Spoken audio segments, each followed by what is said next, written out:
Alhamdulillah, ku syukuri semua. Terima kasihku ya Allah atas indahnya hidup. Alhamdulillahirabbil alamin wa bihi nasta'in ala umuri dunya waddin. Wassalatu wassalamu ala asrofil anbiya'i wal mursalin wa ala alihi wa sahbihi ajma'in, amma ba'du. Alhamdulillah, puji dan syukur kita panjatkan kehadirat Allah Subhanahu wa taala yang telah memberikan kita nikmat yang begitu banyak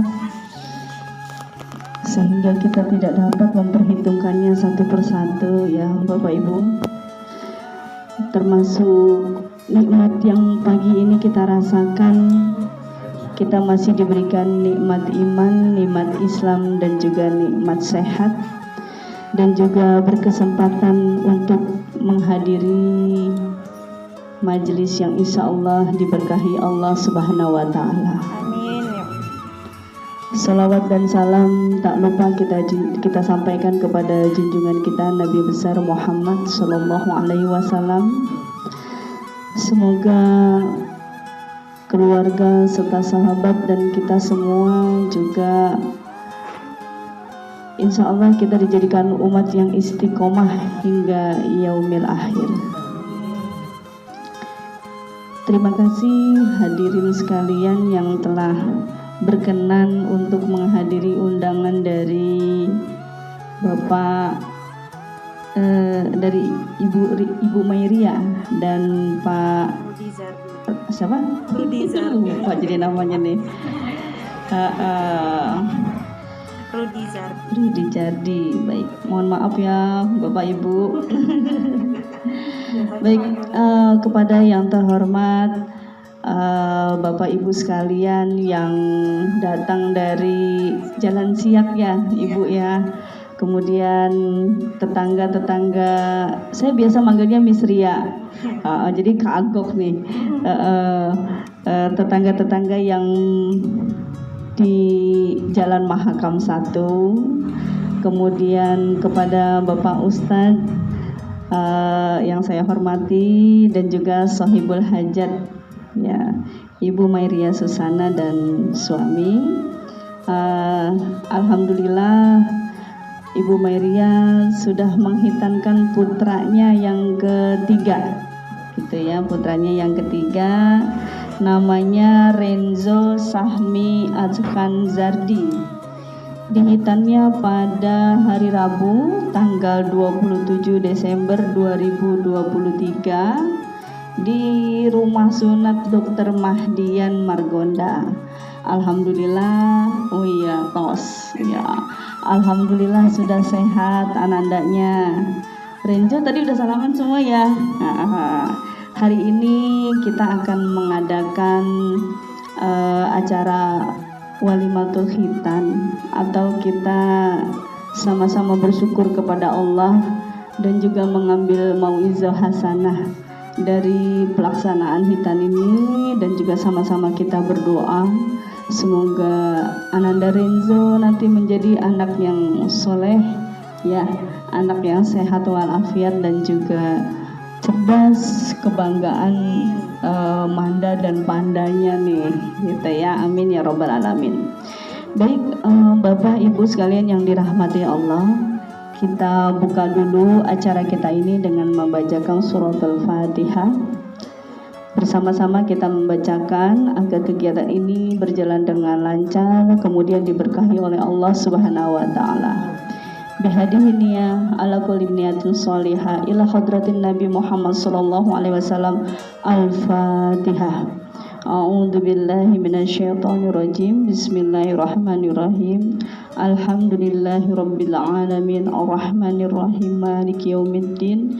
Iyyaka na'budu wa iyyaka nasta'in ihdinas siratal mustaqim siratal ladzina an'amta 'alaihim ghairil maghdubi 'alaihim waladdallin. Amin. Amin amin ya rabbal alamin. Baik Bapak Ibu, acaranya yang pertama pembukaan, kemudian pembacaan ayat suci Al-Quran, kemudian sambutan dari Sohibul Hajat, Dan kita lanjutkan dengan mau'izah hasanah, lalu doa sekalian, dan kemudian penutup atau ramah tamah dulu ya, Bu Ria ya, ramah tamah kemudian baru penutup. Kita akan mulai ya Bapak Ibu, mohon izin kita sama-sama dengarkan acara yang pertama, yaitu pembacaan lantunan ayat suci Al-Quran yang akan dibawakan oleh Ananda yang cantik-cantik yang ada di samping saya. Pembacaan Al-Quran akan disampaikan oleh Marsila Audila Fatihah Hardi, dan sari tilawahnya nanti oleh Kelsey Aulia Liandra. Disilahkan nak, ya silakan. Assalamualaikum warahmatullahi wabarakatuh. Waalaikumsalam warahmatullahi wabarakatuh. A'udzubillahi minasyaitonirrajim. Bismillahirrahmanirrahim. Aku berlindung kepada Allah dari godaan syaitan yang terkutuk dengan menyebut nama Allah yang Maha Pengasih lagi Maha Penyayang. Rabbana waj'alna muslimaini laka wa min zurriyyatina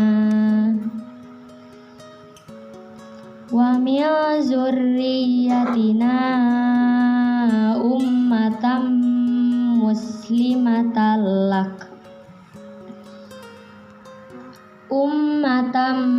muslimatan laka wa arina manasikana wa tub alaina innaka antat tawwabur rahim. Ya Tuhan kami, jadikanlah kami orang yang berserah diri kepadamu, dan anak cucu kami juga umat yang berserah diri kepadamu, dan tunjukkanlah kepada mereka kami cara-cara melakukan ibadah haji kami, dan terimalah tobat kami. Sungguh Engkaulah yang Maha Penerima Tobat, Maha Penyayang. Rabbana wa ba'as fihim rasulam minhum yatslu alaihim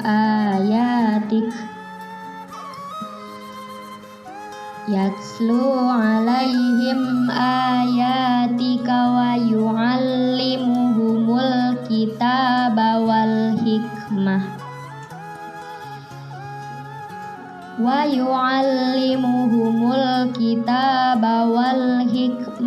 wa yudzakkihim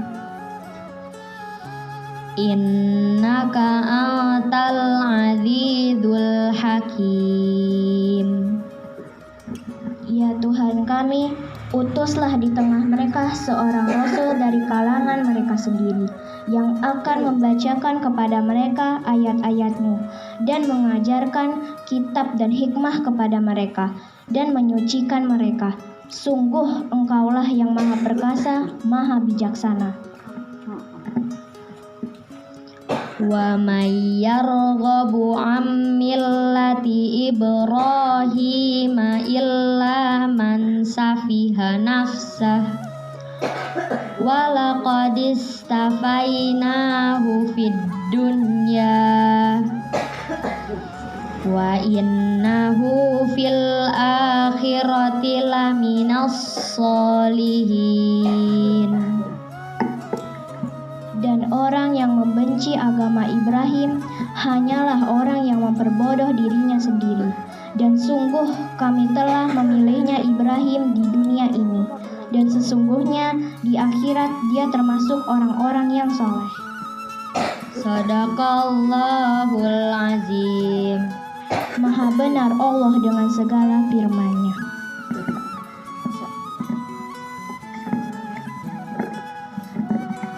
Waalaikumsalam warahmatullahi wabarakatuh. Alhamdulillah, terima kasih Ananda, Marsila, dan Kelsey sudah bagus bacaan Al-Qur'annya. Semoga Ananda yang membaca dan juga hadirin yang sekalian yang mendengarkan mendapatkan pahala dan rahmat dari Allah Subhanahu wa taala. Amin ya rabbal alamin. Selanjutnya sambutan dari Sahibul Hajat, Bapak Rudi Zardi dan Ibu Mayria Susana. Dipersilahkan kepada Sahibul Hajat untuk menyampaikan sambutannya. Assalamualaikum warahmatullahi wabarakatuh. Selamat pagi Bapak Ibu. Alhamdulillah kita dalam keadaan sehat walafiat Sudah bisa hadir di acara syukuran hitanan Ananda kami, putra kami, Ananda Renzo Syahni Atskan Zandi. yang kami hormati ibu-ibu dari Jalan Siak 8, juga dari Jalan Mahakam 1, para sahabat, teman, dan keluarga yang saya sayangi. Saya mewakili keluarga besar dari Ananda Renzo yang mempunyai hajat hari ini mengucapkan rasa syukur yang tak terhingga karena Renzo merupakan anak kedua laki-laki dari kami yang melaksanakan hitanan. Sedangkan anak pertama kami memang sudah meninggal atau wafat, jadi ini anak kami yang baru kami rasakan melaksanakan hitanan. Jadi rasa syukur yang sangat tak terhingga untuk keluarga kami. Alhamdulillah Renzo sudah dihitan pada hari Rabu 27 Desember 2023 dan hari ini acara yang sederhana ini ya, tidak kami bikin acara yang heboh. Cukup kita doakan bersama untuk Ananda Renzo ke depannya agar menjadi Ananda yang soleh, yang bisa membanggakan agama, keluarga besarnya, lingkungan sekitarnya, Dan juga bagi orang lain yang kenal dengan Renzo nantinya. ya enjoy ya. Renzo bilang terima kasih ya ibu-ibu sudah hadir, minta doanya ya. Insya Allah Renzo hafalannya makin ditingkatkan lagi karena masih ada PR hafalan nih dari gurunya di sekolah. Alhamdulillah Renzo juga anaknya aktif ya, tapi saya memang tidak sering mengizinkan anak saya main di luar karena aktivitas sekolahnya memang sampai sore gitu. Jadi pulangnya kadang jam 4, jam setengah 5, sama seperti saya seorang guru, adik saya juga di sebelah juga seorang guru, memang jam kerjanya mirip dengan anak-anak. Jadi kalau udah sampai rumah sudah capek badannya. Sedangkan Sabtu dan Minggu kadang-kadang kalau nggak istirahat cari kesibukan lain ya mungkin jalan keluar ke rumah omanya paling dekat main ke rumah omanya gitu. Jadi mungkin Bapak Ibu atau ibu-ibu yang hadir di sini yang dari Jalan Mahakam 1 memang kok itu rumahnya ditutup mulu sih, nggak pernah main keluar sih. Ya memang keadaan kami memang agak capek gitu, jadi kegiatan di luarnya memang agak full. Dan saya guru di SMP beserta Bu Hajah Naili di sini. Mendampingi saya menjadi MC hari ini sudah membantu, terima kasih Bu Hajah Naili. Dan ini Pak Ustadz Farhan yang akan memberikan tausiah untuk Ananda Renzo dan juga mendoakan Renzo. Jadi terima kasih Bapak Ibu dan banyakkan ibu-ibu semua, adik-adik saya dan juga saudara-saudara, sahabat, teman yang sudah di sini, terutama khususnya dari oma kami tercinta Ibu Mami. Terima kasih ya. Jadi cucu pertama kami adakan acara. Ya, saya ucapkan terima kasih. Wassalamualaikum warahmatullahi wabarakatuh. Alhamdulillah, insya Allah acara ini diberkahi Allah Subhanahu Wa Taala ya Bapak Ibu ya, ikut senang gitu ya. Jadi kita di sini semua bisa silaturahim karena memang waktunya tadi Bu Ria sudah menyampaikan waktunya sempit ya untuk bertetangga. Jadi salah satu momennya ya kegiatan ini kita semua bisa berkumpul, bisa bersilaturahim, bertatap muka, bermuhasabah, ya sedikit-sedikit ngobrol-ngobrol gitu ya ibu-ibu semuanya ya. Jadi kalau misalnya nggak ada acara ini sulit juga kita dengan tetangga bertemu dan berkumpul. Mudah-mudahan nanti di lain waktu ada kegiatan-kegiatan lain lagi ya Miss Ria ya, ada acara lagi nih di tetangganya juga. Terima kasih ibu-ibu yang sudah hadir di tempat Bu Ria dan Pak Rudi. Juga Oma sehat selalu ya Oma ya. Baik Bapak Ibu sekalian, kita sama-sama mendengarkan mau'izah hasanah yang akan disampaikan oleh Ustadz Falhan Nian Akbar SE. Kita langsung ya Miss Ria ya. Renjo, siap Renjo? Siap. Ya, silakan Ustadz Falhan untuk menyampaikan tausiahnya. Pahala. Kadang kita mah suka menerka-nerka gitu. Kalau orang sakit meninggal insya Allah masuk surga, kan kita nggak tahu itu selama dia sakit uring-uringan apa enggak gitu kan, menyalahkan Allah atau tidak, nggak kerasa sampai ada rasa iri, enak orang mah sehat, suka ada bu rasanya gitu. Hati-hati kalau tiba-tiba Allah cabut hari itu dan kondisi kita sedang tidak terima terhadap apa? Ujian Allah, bukan surga yang kita dapat. Ya, begitu juga keturunan. Allah kasih kita keturunan itu bukan kaitannya sayang tidak sayang, tapi kaitannya anak itu adalah ujian. Bagi seorang suami, bagi saya dan Pak Rudi, bukan cuma anak, istri pun dalam ayat Al-Quran disebut sebagai fitnah, sebagai ujian. Kenapa sebagai ujian? Ya istri kan macam-macam, ada yang sabar, ada yang rewel dan sebagainya ya Pak Rudi ya. Kalau kita sabar insya Allah akan mendapatkan kebaikan. Begitu juga ketika kita tidak sabar terhadap anak, bukan menjadi ladang kebaikan, justru malah jadi Nah, iwati iman rahimakumullah, makanya mohon maaf. Saya mohon maaf. Ketika suami istri berhubungan ada doanya. Saya nggak tahu suka dibaca apa enggak ibu. Dalam Islam sampai berhubungan suami istri aja ada aturannya. Bahkan ada doanya. Masuk kamar mandi pun ada doanya. Jadi peluang untuk berbuat amal soleh, berbuat kebaikan itu apa sih yang nggak ada dalam Islam? Kadang-kadang kita masuk kalau apa doanya bu? Mohon maaf, saya nggak apa ya dewasa.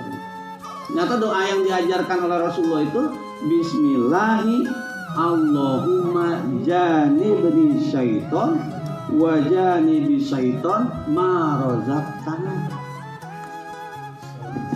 Waalaikumsalam. Kamu jauh dari Parung panjang.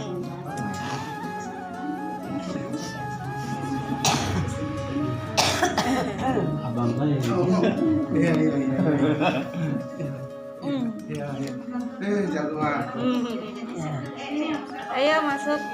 Ya, ingetin bapak, ingetin suami, ya. Bismillahi dengan menyebut nama Allah. Allahumma janibni syaiton. Ya Allah, jauhkan kami dari gangguan setan. Jadi setan mengganggu itu bukan sholat saja bu. Ngaji ini banyak setan ini. Allah takdirkan saja kita nggak bisa melihat. Ya, tapi kalau bisa melihat, ya nggak ngaji mungkin pada kabur semuanya. Ya. Jadi dalam berhubungan pun suami istri itu setan itu mengganggu. Allahumma janibi syaiton wa janibi syaiton, diulang bu. Ya, diulang. Jadi lindungi dari setan, wa janibi syaiton, diulang kalimatnya. Jauhkan dari setan. Ya. Ma razaqtana. Nah, kalimat terakhir ya. Ma razaqtana. Dan jauhkan setan dari apa yang akan engkau berikan rizki kepada kamu. Nah, kalimat rizki di sana berarti apa bu? Anak. Jadi doanya bukan cuma sekedar minta dijauhkan dari gangguan setan ketika berhubungan suami istri, tapi juga minta perlindungan ketika nanti diberikan rizki. Maksud rizki di sana adalah anak keturunan. Anak keturunan kita dijauhi dari godaan. Tuh bayangkan. Jangankan udah jadi, Bu. Belum jadi saja kita sudah berharap kepada Allah untuk apa? Jauh. Kenapa? Karena pasti yang namanya setan mah akan menggoda. Banyak orang tuanya yang selamat, anak keturunan istrinya tidak. Siapa contohnya, Bu? Nabi Nuh selamat, istrinya, anaknya. Begitu juga sebaliknya. Ada yang anaknya selamat, istrinya selamat, suaminya siapa? Istrinya Firaun. Siapa? Asia. Suaminya durhaka luar biasa, bahkan mengaku-ngaku melebihi Allah Subhanahu wa taala. Tapi istrinya, makanya diceritakan ketika berhubungan, yang berhubungan itu bukan istrinya, tapi siapa? Setan yang diserupai istrinya. Ketika berhubungan dengan siapa? Firaun. Ada anaknya yang soleh, tapi orang tuanya celaka. Saya lupa namanya. Perempuan suatu ketika pernah bertanya, meminta kepada Rasulullah, ya Rasulullah, saya lupa ya namanya, Fadun atau siapa gitu. Ya Rasulullah, kalau engkau sholat, terutama sholat yang dijaharkan, Fadun ini meminta kepada Rasulullah secara khusus, tolong jangan membaca Quran surat Al-Lahab. Karena Fadun ini anaknya Abu Lahab. Kenapa? Karena ketika engkau membacakan surat itu di dalam sholat, aku suka nangis. Kenapa? Luar biasa ya Rasulullah. Jangankan di akhirat, di dunia saja engkau sudah kabarkan di mana tempat orang tua kami. Abu Lahab itu apa? Siksaannya disuruh pakai terompah sendal yang dibuat dari api neraka. Ketika dipakaikan oleh sendal tersebut kepada Abu Lahab, apa yang terjadi? Otaknya mendidih. Maka Khadijah minta kepada Rasulullah, jangan kau baca surat itu. Di dunia saja engkau sudah, Allah sudah perlihatkan di mana siksaan, di mana tempat orang tua kan? Enggak kuat Rasulullah, enggak kuat. Coba kalau ibu, bapak udah tahu tempat orang tua kita di mana, pasti sangat sedih. Makanya karena tidak tahu di mana tempatnya kelak nanti keluarga kita diminta untuk senantiasa berdoa. Doa dari siapa? Ternyata doa yang paling mujarab, manjur bagi orang tua itu doa siapa? Anak yang soleh. Makanya balik lagi di dalam Quran surat Maryam, fa khalafa min ba'dihim adoun. Kelak setelah generasi orang-orang baik akan ada keturunan generasi orang baik itu generasi khalfun. Generasi yang jelek, yang buruk. Di zaman Rasulullah generasinya baik semua, tapi setelah itu akan muncul generasi yang buruk. Khalfun, generasi buruk. Apa generasi buruk? Di dalam Quran surat Maryam dicatat yang pertama, generasi yang buruk adalah generasi adomus sholah. Generasi yang melalaikan bahkan meninggalkan sholat. Jadi dalam Islam bukan yang buruk itu bukan yang bodoh, bukan yang nggak pinter, tapi yang meninggalkan sholat. Wattaba'u syahawat, dan golongan, kelompok, generasi yang mendahulukan syahwat. Apa syahwat itu? Nafsu.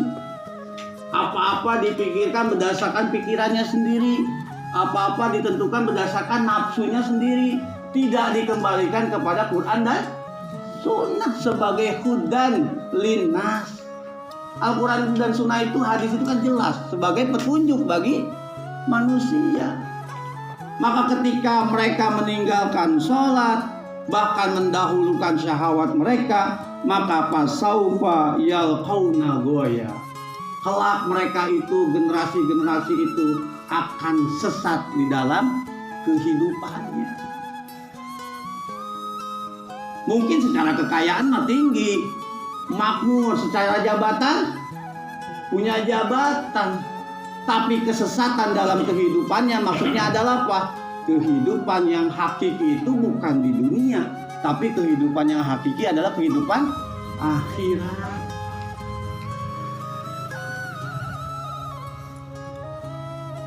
Ya, kehidupan akhirat. Nah, iwatu iman rahimakumullah, balik lagi. Jadi anak itu sebagai rizki. Kita boleh bercita-cita anak kita itu sebagai penerus keluarga, menjalanin bisnis keluarga, boleh. Jadi anak yang pintar, jadi guru, boleh. Tapi yang paling terpenting, anak itu sebagai rizki. Apa yang sebagai rizki? Kelak anak ini menjadi tanaman yang bisa kita panen bukan hanya di masa kehidupan dunia, tapi juga di yaumul akhir. Saya tanya, Bu, Ibu punya orang tua? Masih suka ngedoain? Kapan? Setiap sholat. Padahal mendoakan orang tua mah harus setiap lagi masak, Bu, goreng. Kepikiran. Wali daya. Kita mah doanya berarti sholat, berarti sehari cuma berapa kali? 5. Itu kalau sholat. Ibu kan kadang-kadang dapat ya. Sholat, nggak sholat kan berarti kan? Nah kalau nggak sholat berarti nggak ngedoain.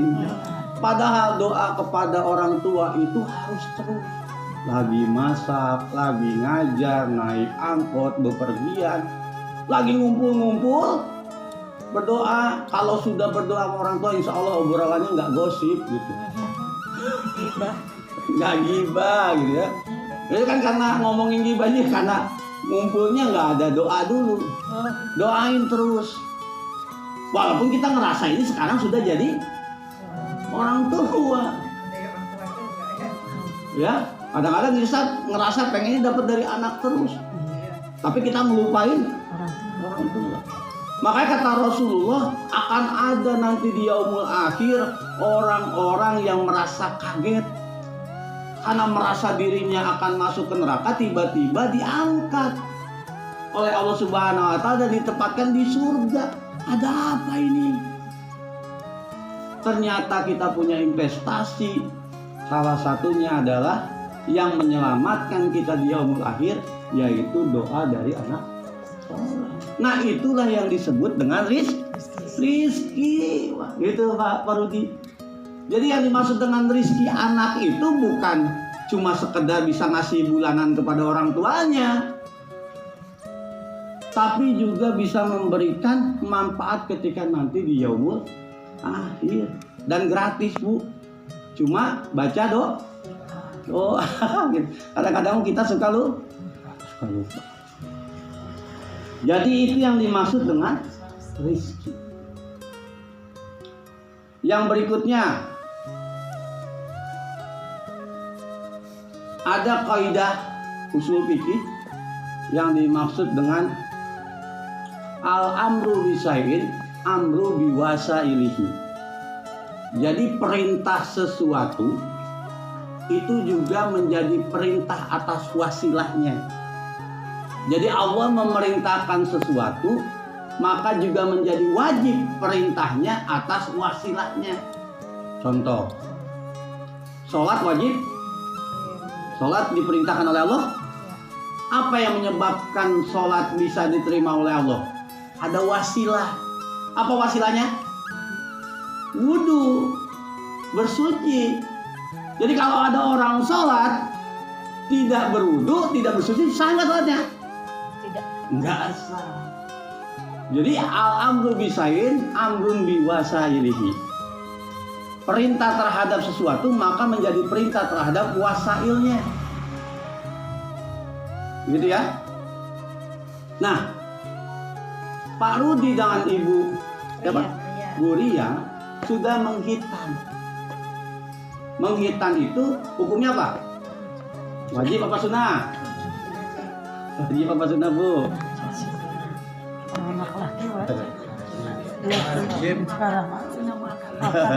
Ternyata hukumnya adalah sunnah muakkadah yang mendekati kepada kewajiban.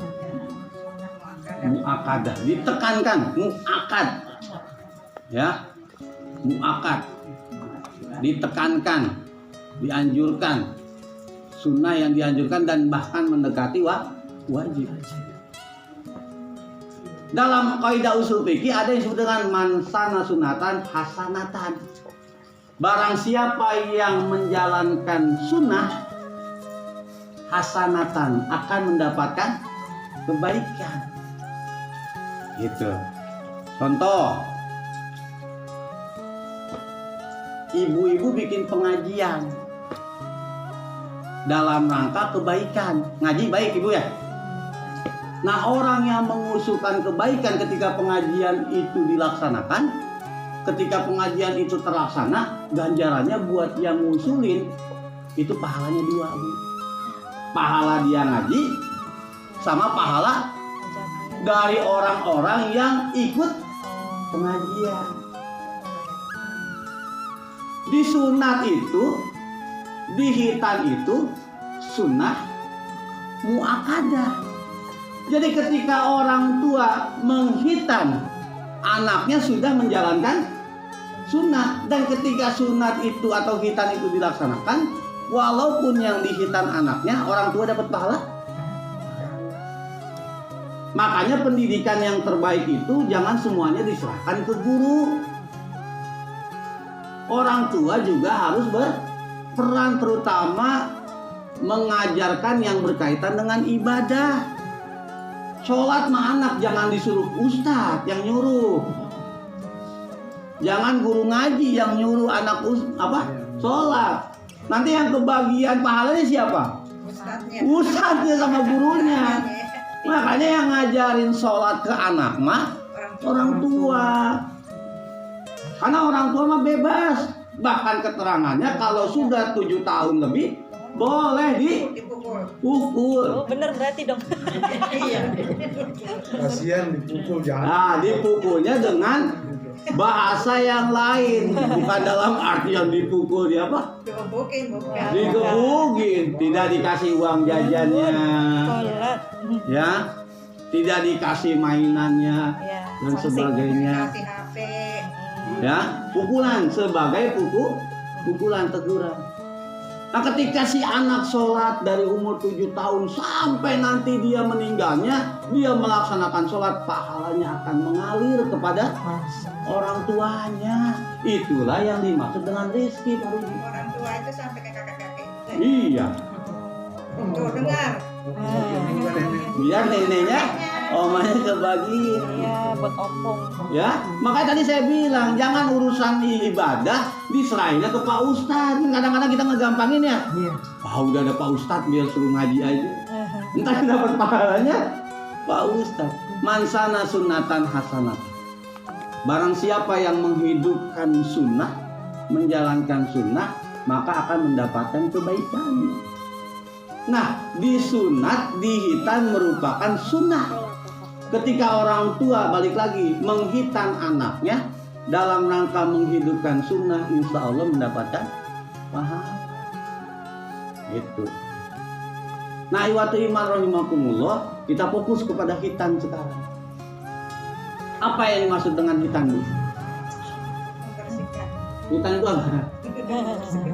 memotong. Jadi bukan dibersihkan, tapi memotong Oh. bagian kecil dari kelamin anak laki-laki. Ya, dihitan. Jadi nggak semua, Bu. Jadi bukan semua habis. Ya, makanya cari tempat hitan yang bagus. Jangan sampai, kan banyak ya kasus-kasus kemarin saya baru lihat berita lah. Ada orang minta orang tua minta ganti rugi gara-gara kepotong. Allah. Ya, kepotong. Itu dokternya Di daerah mana gitu ya? kan? Lagi punya beban. Makanya cari yang terbaik tempatnya supaya sehat dan sebagainya. Dan insya Allah, alhamdulillah zaman sekarang sudah apa namanya? Canggih gitu ya, sudah canggih. Insya Allah aman gitu. Nah, terkait dengan hitan, ternyata hitan ini tidak lepas dari Abul Anbiya. Abul Anbiya itu apa? Abi, apa? Abi itu ayah, Anbiya para nabi. Jadi sejarah hitan itu historisnya tidak lepas dari Abul Anbiya. Siapa bapak para nabi? Ibrahim alaihissalam. Jadi bapaknya para nabi itu Ibrahim. Kenapa Ibrahim, Bu? Saya nanya ke ibu aja. Bapaknya cuma dulu. Kenapa bapak para nabi itu Ibrahim? Karena dari Nabi Ibrahim lah banyak keturunan para nabi. Makanya orang-orang Yahudi adalah orang atau generasi atau kelompok golongan yang diistimewakan, dan itu sudah dicatat. Dari 25 nabi yang kita kenal, setengah lebih itu nabi dari golongan kelompok Yahudi yang keturunnya dari Ishak, ke atasnya Ibrahim, termasuk ke bawahnya Yakub dan sebagainya. Sedangkan dari keturunan Ismail tidak terlalu banyak. Makanya orang Yahudi bukan tidak percaya terhadap Nabi Muhammad. Percaya terhadap Nabi Muhammad, cuma mereka tidak mengimani. Gara-gara apa? Gara-gara Nabi Muhammad bukan dari keturunan mereka itu. Tapi mereka mengakui bahwasanya kelak akan ada Nabi akhir zaman. Orang Yahudi itu mengakui. Cuma tidak beriman dan tidak taat itu gara-gara ternyata yang menjadi Nabi akhir zaman itu bukan dari kelompok, bukan dari golongan orang-orang Yahudi. Sehingga mereka akhirnya kufur. Mereka tidak mau beriman. Nah, balik lagi. Ternyata hitan itu punya historis dari Abul Anbiya. Yang pertama kali di hitan itu adalah siapa? Nabi Ibrahim. Ihtanana. Ya, Ibrahim alaihissalam. Ihtanana. Telah dihitan. Dalam hadis Bukhari Muslim, Ibrahim alaihissalam. Nabi Ibrahim alaihissalam. Siapa Ibrahim itu? Hadisnya ternyata redaksinya Ibnun. Ibrahim itu seorang anak. Ibnun itu apa? Tadi Abi, bapak. Ibnun, anak. Ibnun samanina sanatan.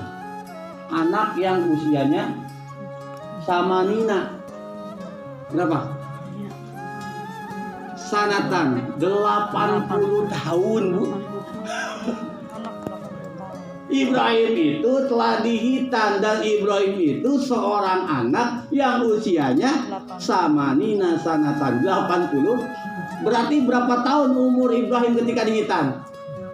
Tapi disebutnya Ibnu. Disebutnya Ibnu. Bil kudumi, dengan kudum. Banyak keterangan kudum ini disebut kapak yang terbuat dari batu dan ditajamkan.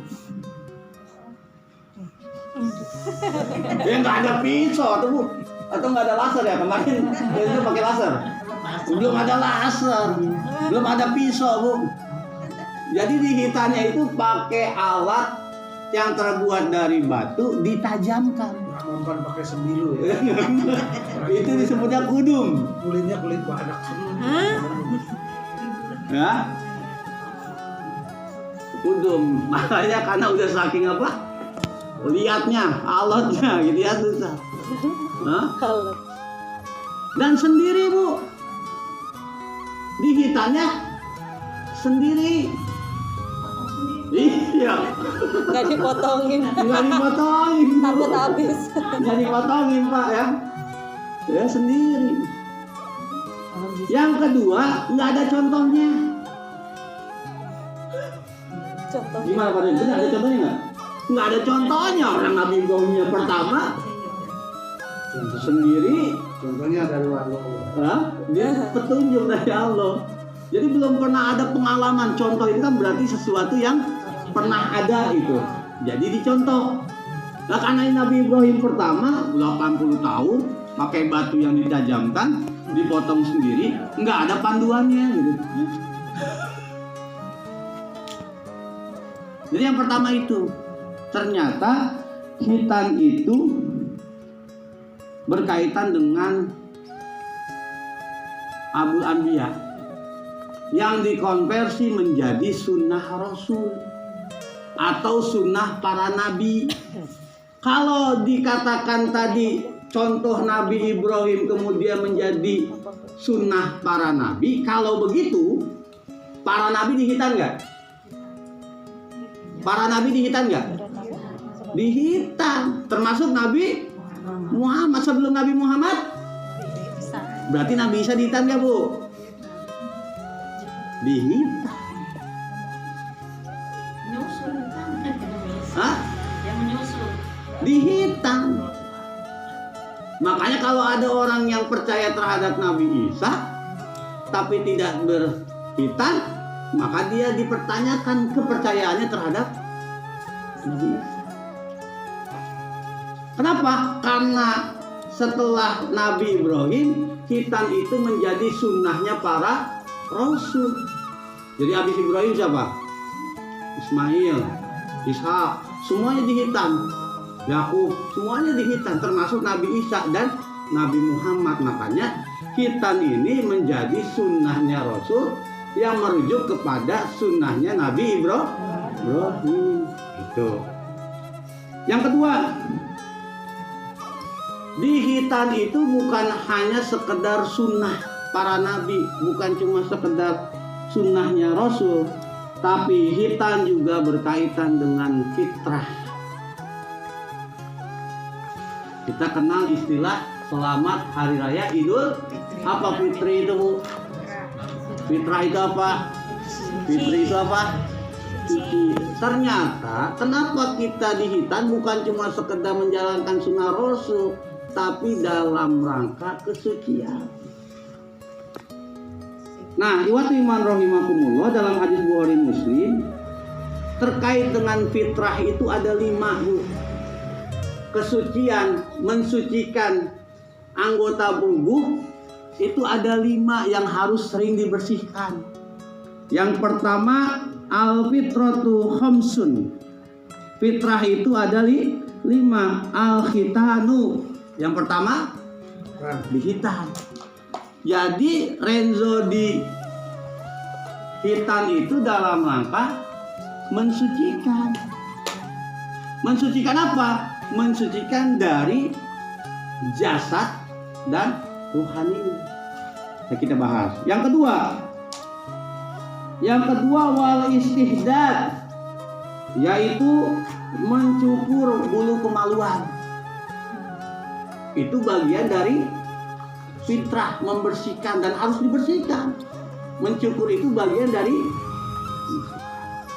Yang ketiga waqasus syarab atau waqasus syirabi, yaitu mencukur bulu ketiak. Bulu apa? Ketek. Ya. Wa taqlimu adfari, ya. Memendekkan kumis. Memendekkan kumis itu bagian dari suci. Karena kenapa? Ternyata nih, Abdul, Rasulullah itu memang selalu ingin beda dengan umat yang lain. dengan kelompok yang lain, termasuk ingin beda dengan kelompok Yahudi. Ketika orang-orang Yahudi beribadah di hari Sabtu atau menjadi hari rayanya adalah hari Sabtu, umat Islam waktu itu Sabtu. Cuma para sahabat memberikan informasi kepada Rasulullah, ya Rasulullah, ternyata orang Yahudi itu hari rayanya Sabtu.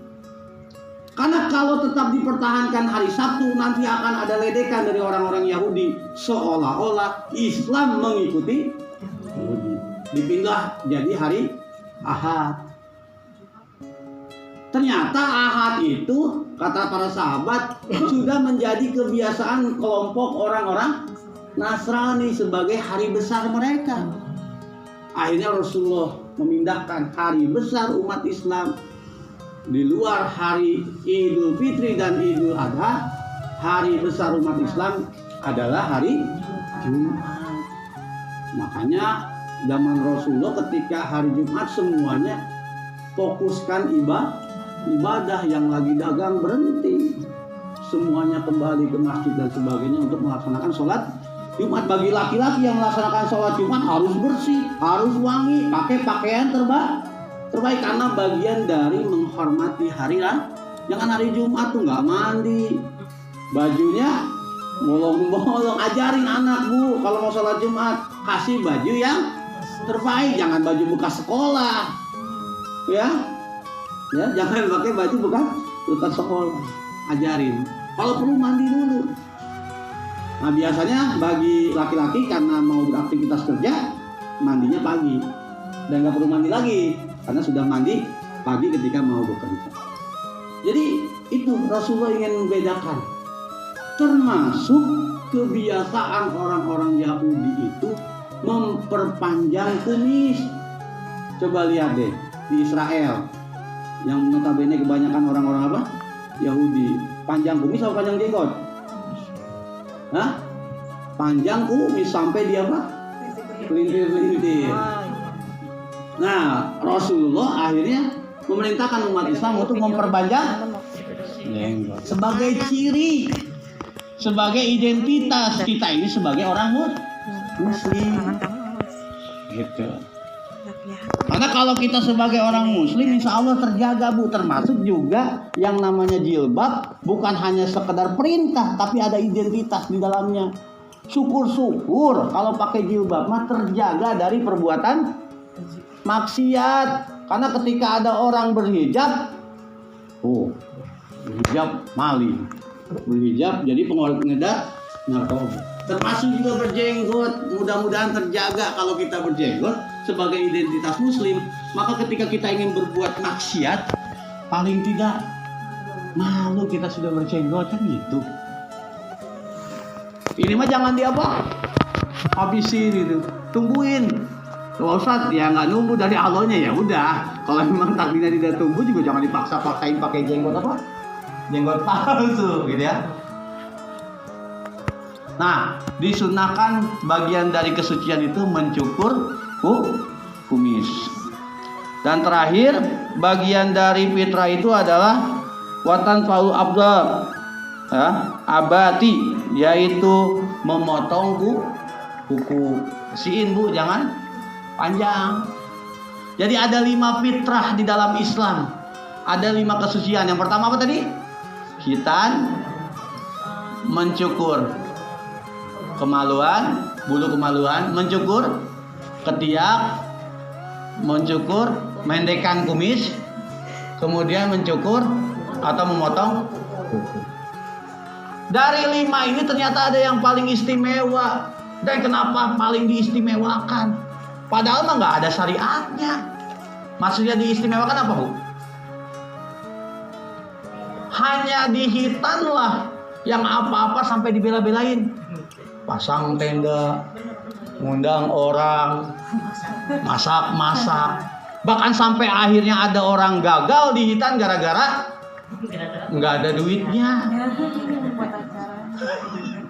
Takut nggak bisa ngundang, takut nggak bisa ngundang ustadz, takut nggak bisa ngundang tetangga-tangga, takut nggak bisa masak-masak. Tapi kenapa nggak pernah ada cerita orang potong kuku masang tenda. Bu Haji, ini ngapain masang tenda? Habis potong kuku. Nah, kata syakur. Tasakur itu apa, Bu? Bersyukur. Bersyukur itu apa? Syukur itu apa, Bu? Saya pernah punya teman ustadz diundang ngaji syukuran rumah. Pas mau hari H ditelepon, nggak jadi ustadz, duitnya belum ada. Tapi acaranya apa? Syukuran rumah baru. Padahal yang dimaksud dengan syukuran atau syukur itu apa? Bu, syukur atau syukuran itu apa sih? Alhamdulillahirabbil, itu syukur. Ya, jadi syukur yang paling sederhana dan paling memang betul diajarkan ya mengucapkan kalimat alhamdulillah. Jangan gara-gara nggak punya duit akhirnya syukurannya batal. Kan bingung Ustaz juga, kok syukuran bisa batal? Padahal syukur itu alhamdulillah. Nah, itu kadang-kadang akhirnya jadi berlebihan sehingga kita menjauhkan dari sunnah. Nah, perayaan makan-makan, pasang tenda, ngundang ustadz, ngundang dandutan dan sebagainya, itu kehidupan dunia sebetulnya.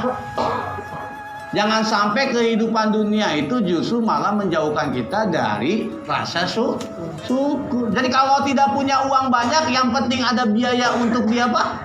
Kita ya dihitan. Kenapa nggak dihitan-hitan? Belum ada duitnya Pak Abdul. Tapi punya cicilan motor tiap bulannya. Dihitan berapa, Bu? Biayanya? Mana saya Ibu? 500 lah paling murah ya. Cicilan motor berapa? Atau nanti nyari sunatan masal gitu ya. Giran cicilan motor bisa, giran sunat nyari yang gratis. Jangan Bu ya. Jangan. Usahakan ya paling cuma 500. Udah gitu bersyukur sudah dihitan. Alhamdulillah lancar dihitannya, nggak kepotong gitu ya, nggak sampai habis gitu ya. Jadi yang kedua itu Bu, ternyata hitan itu ada kaitannya dengan fitrah, dengan bersuci. Kenapa kaitannya dengan bersuci? Iwatu iman rahimakumullah. Tadi barang siapa yang diperintahkan sesuatu maka perintah menjadi wasailnya.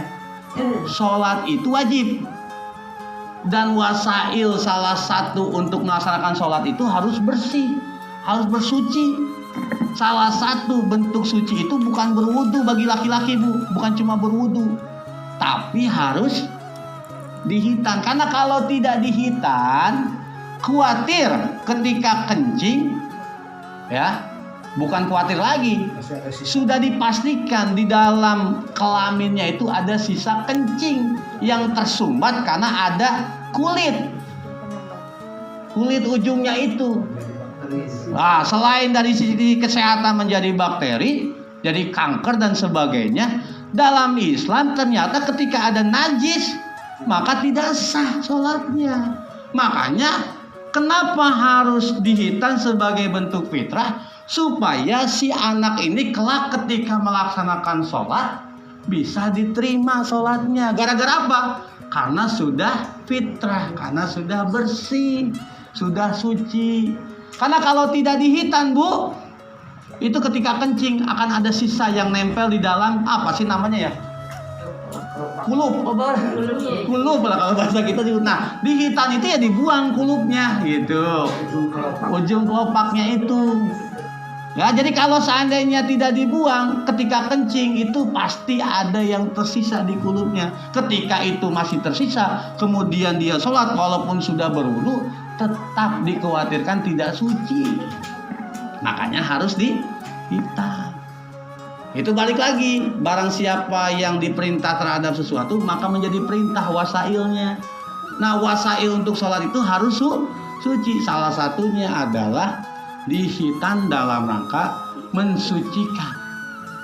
Tuh, makanya kalau punya anak Bu sudah gede dan sudah kena perintah wajib sholat, dihitan. Gitu, jangan bela-belain nggak punya uang atau sebagainya. Hitan karena khawatir dia sholat tidak diterima sholatnya. Gitu. Nah, iwatu iman rahimakumullah, barangkali terakhir Imam Maliki sepakat bahwasanya tadi sunnah hitan itu adalah sunnah muakkadah, sunnah yang mendekati kepada wajib. Kenapa?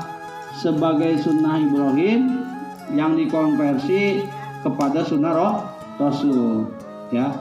Jadi hitan itu menjadi sunnah Rasul yang dikonversi dari sunnahnya Nabi Ibrahim. Apa saja sunnahnya Nabi Ibrahim, Bu?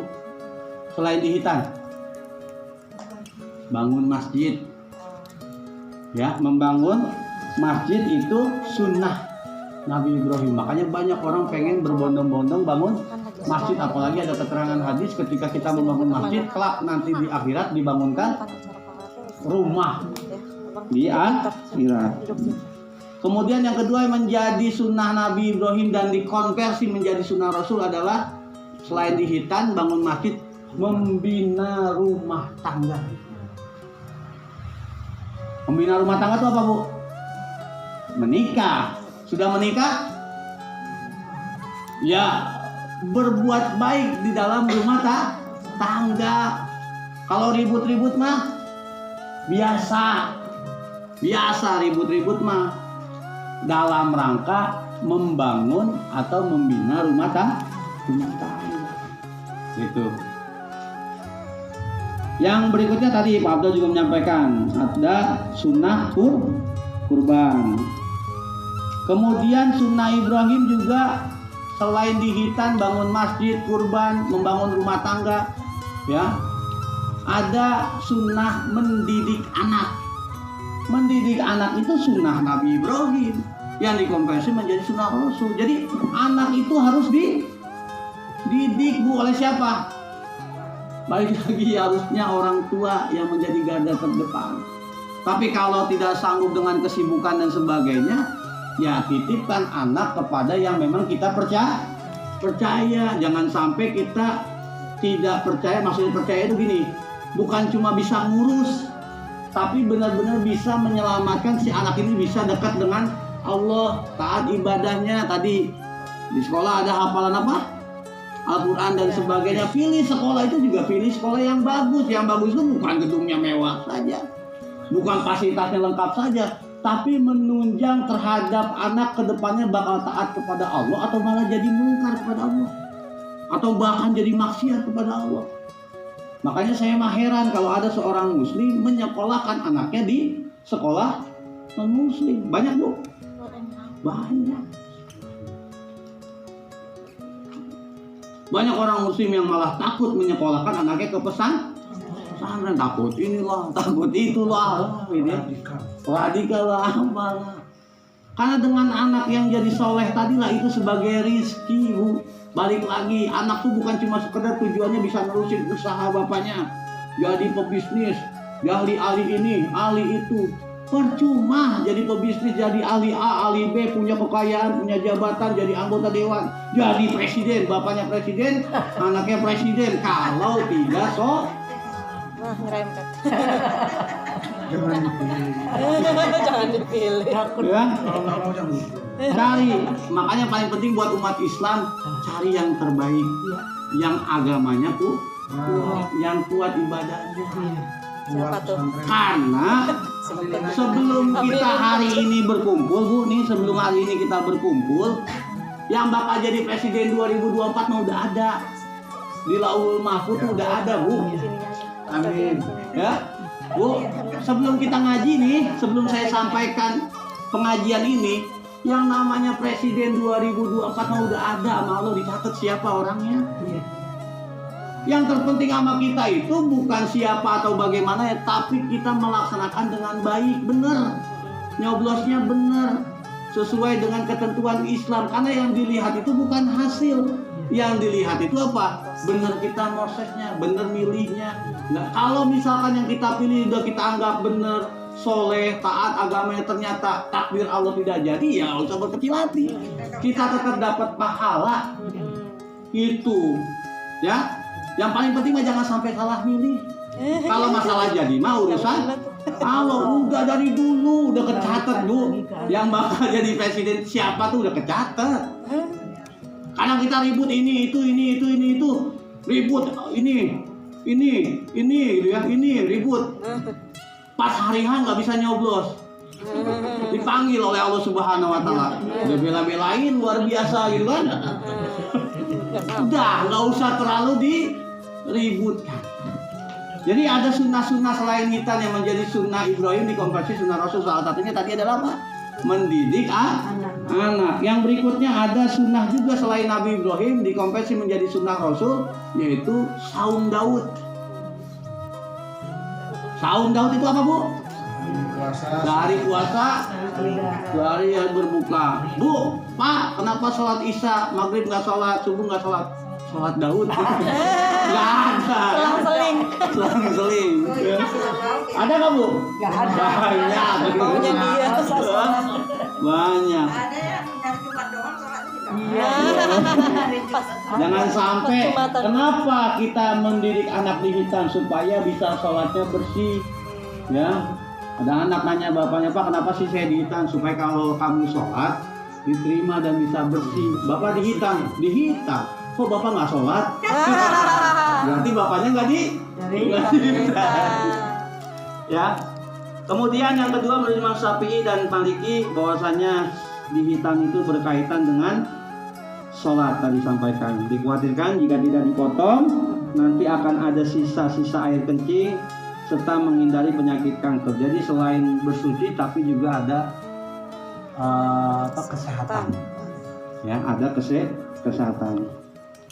Diwatu iman rahimakumullah. Buat iman yang terakhir sebagai penutup, orang Yahudi punya haji Bu? Orang Yahudi haji nggak? Haji. Kemana mereka hajinya? Bethlehem. Tembok ratapan. Orang Yahudi bayar zakat Bu? Orang non Muslim bayar zakat nggak? Lebih gede, berapa persen Bu? 10%. Yahudi Nasrani. Kita berapa persen? 2,5% susah ya.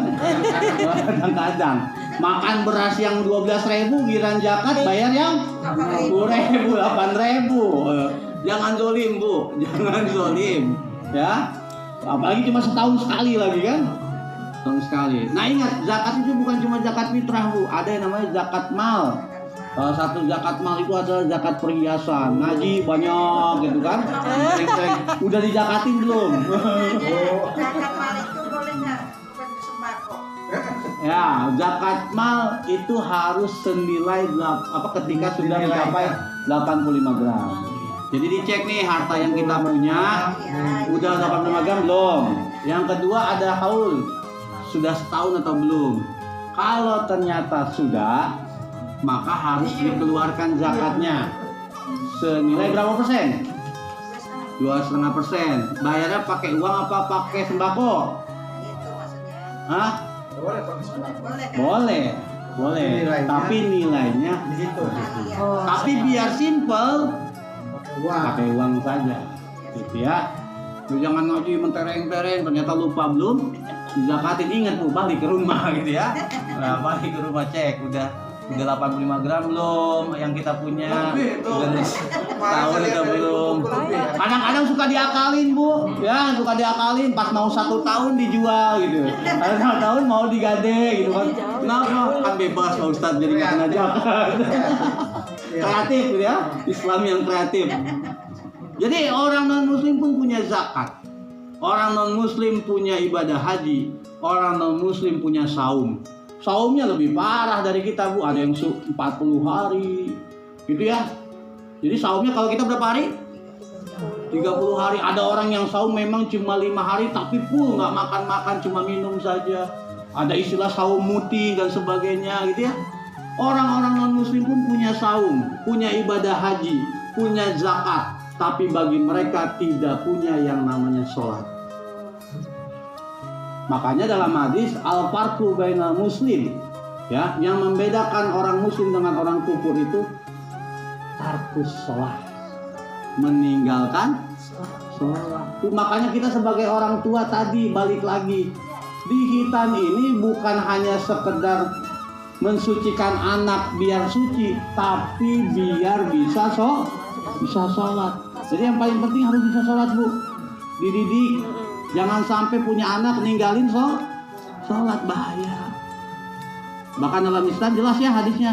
Yang pertama kali dihisab itu apa?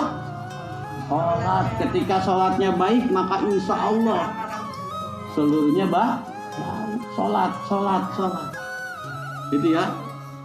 Karena penting bagi kita, dan itu yang membedakan orang muslim dengan tidak muslim, yaitu meninggalkan sholat. Tapi juga jangan dikatakan orang muslim ketika nggak sholat disebut kafir. Nggak boleh, Bu, ya, ini ya, saya neken ini, saya tambahin deh sebagai penutup. Nggak boleh kita tahu dia muslim, tapi gara-gara nggak sholat kita sebutnya sebagai kafir. Nggak boleh. Karena mengkafirkan seseorang itu bukan hak prerogatif manusia. Mengkafirkan itu hak prerogatifnya Allah. Jadi jangan ngambil haknya Allah cuma gara-gara seseorang tidak sholat. Jadi jangan mengkafirkan. Jangan disebut-sebut sebagai orang kafir. Ya. Jangankan kafir. Ketika orang memiliki ciri-ciri munafik, itu juga jangan disebut sebagai munafik. Nggak boleh, Bu. Karena dalam ayat Al-Quran, orang-orang munafik itu tempatnya yang paling dasar di neraka. Asfala safilin. Tempatnya orang munafik itu di dasarnya neraka, Bu. Tadi Abu Lahab cuma pakai apa? Sendal yang terbuat dari api neraka. Ini orang munafik tempatnya di mana? Dasar. Paling dasar, paling bawah api neraka. Makanya juga nggak boleh seseorang ketika dia suka bohong, suka hianat disebut dia munafik. Si ibu itu mah munafik. Nggak boleh, ya, nggak boleh menjas. Ya, walaupun mungkin kita tahu dia bohong, mungkin kita tahu dia hianat, makanya disebutnya ciri-ciri. Belum tentu orang bohong itu munafik. Ya, makanya adik, man haddasa kadzaba, haddasa. Jadi barang siapa yang berbohong pakai tasdid, Bu. Ya, pakai dan haddasa. Barang siapa yang berdusta maka ia hianat, ya. Kadzab, ya. Jadi haddasa beda dengan hadasa. Jadi kalau bapak pulang habis makan dari restoran enak, ditanya sama ibu, Pak, habis makan enak ya? Kecium baunya. Di warteg saya, bohong, Bu? Cium. Bohong nggak? Tapi bukan berarti si bapak Munafik. kenapa? Karena berbohongnya ada ketakutan. Makanya hadasa. Kena sendalnya. Tapi kalau tadi hadasa ada tasdidnya, dihajar mah bohongnya itu karena sudah kebiasaan, Bu. Makan sendirian ya. Ngajak-ngajak. Bohongnya sudah kebiasaan, hadasa menjadi kebiasaan. Jadi yang dimaksud dengan orang munafik itu bohongnya sudah jadi kebiasaan. Ditanya nggak ditanya emang bohong. Makanya kalau orang munafik, orang Yahudi, ketika mereka orang-orang Islam percaya terhadap Yahudi, mereka nggak mau disalahkan. Apa menurut mereka? Siapa suruh percaya? Itu orang Yahudi. Karena mereka mah hadasa. Mau kayak gimana pun memang sudah menjadi kebiasaan mereka. Orang-orang Yahudi itu biasanya berbohong. Jadi kalau kita percaya yang salah orang Yahudi apa kita, Bu? Kalau menurut mereka yang salah itu bukan mereka, tapi siapa? Kita siapa suruh percaya? Orang Yahudi mah begitu. Makanya lihat perang di kemarin gimana? Palestina sampai tahun ini nggak akan pernah berhenti karena orang Yahudi selalu benci. Jadi kalau kemarin kita percaya ada genjatan dan senjata dan sebagainya, ternyata masih tetap apa? Serang, siapa suruh percaya? Orang Yahudi mah nggak bakal benar. Icik, Naiwatiman rahimahullah. Jadi demikian yang dapat disampaikan. Balik lagi bahwasanya kita melaksanakan kumpul-kumpul ini dalam rangka menjalankan sunnah Rasul. Bagi Pak Rudi dan Bu Ria, ini dalam rangka menjalankan sunnah Rasul agar anaknya menjadi anak-anak yang soleh, agar anak-anaknya menjadi generasi ahli sholat. Nah, tadi diminta sama Bu Septi sekalian doa. Ya, sebetulnya doanya bagusnya sama orang tua yang mendoakan. Ya pasti Dan itu mah. kegiatan ini, Setiap saat. ya kegiatan ini juga tadi selain makan mah bonusnya. Tapi yang diharapkan oleh tuan rumah Sohibul Bait, kita doakan Ananda Renzo menjadi anak yang soleh, menjadi anak yang taat kepada Allah Subhanahu wa Ta'ala. Mana yang Jo sini Jo. Lagi didoain kamu. Jadi doanya pendek aja ya, dari Om pendek aja. Robbi habli minas solihin wa faqihu fiddin. Ya Allah, kami berharap kepadamu ya Allah, mudah-mudahan Adinda Renzo ini menjadi anak yang soleh, menjadi anak yang paham terhadap agama, menjadi anak yang senantiasa menjalankan Islam dengan sebenarnya. Rabbana la tuzigh qulubana ba'da idh hadaitana wa hab lana min ladunka rahmah. Rabbana atina fid dunya hasanah wa fil akhirati hasanah wa qina adzabannar. Nasrun minallah wa fathun qarib. Wassalamualaikum warahmatullahi wabarakatuh.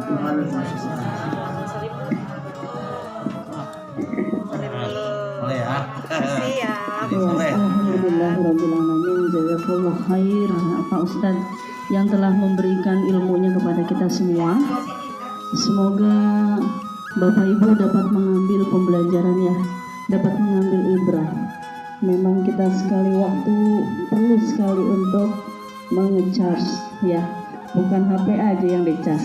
Ternyata diri kita juga perlu untuk diingatkan, untuk disegarkan kembali, dan juga perlu sekali untuk menambah ilmu pengetahuan kita tentang agama. Gitu ya, mudah-mudahan kita bisa menerapkan, bisa meneladani, bisa menjalankan dalam kehidupan sehari-hari. Ananda Renzo juga tumbuh menjadi anak yang soleh ya, sholatnya rajin, menjadi rezeki buat ayah dan bunda. Amin ya robbal alamin. Bapak dan Ibu sekalian, terima kasih untuk kehadirannya di rumah Ibu Ria dan Pak Rudi. Semoga Allah yang akan memberikan balasan dari kebaikan Bapak dan Ibu semuanya. Sehat selalu Bapak dan Ibu. Mudah-mudahan nanti ada acara lagi, entah di rumah siapa misi gantian ya yang datang, agar silaturahim bertambah erat.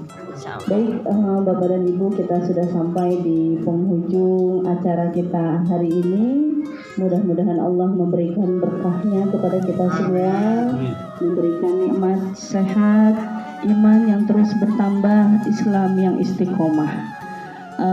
Mari sama-sama Bapak dan Ibu kita mengucapkan lafaz hamdalah, alhamdulillahirabbil alamin.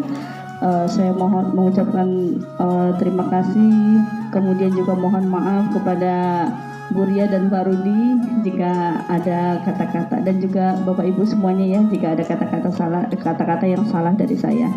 Terima kasih. Billahi taufiq wal hidayah. Assalamualaikum warahmatullahi wabarakatuh. Waalaikumsalam. Ya, dilanjutkan acara ramah tamah ya, Bu Ria. Ya, silakan Bapak dan Ibu untuk ada bakso, ada hidangan bakso di depan, boleh diicipin. Silakan Ibu. Kemudian juga di dalam ini udah ada sajian-sajian. Terima kasih kepada sahibul hajat. Assalamualaikum warahmatullahi wabarakatuh. Waalaikumsalam warahmatullahi wabarakatuh.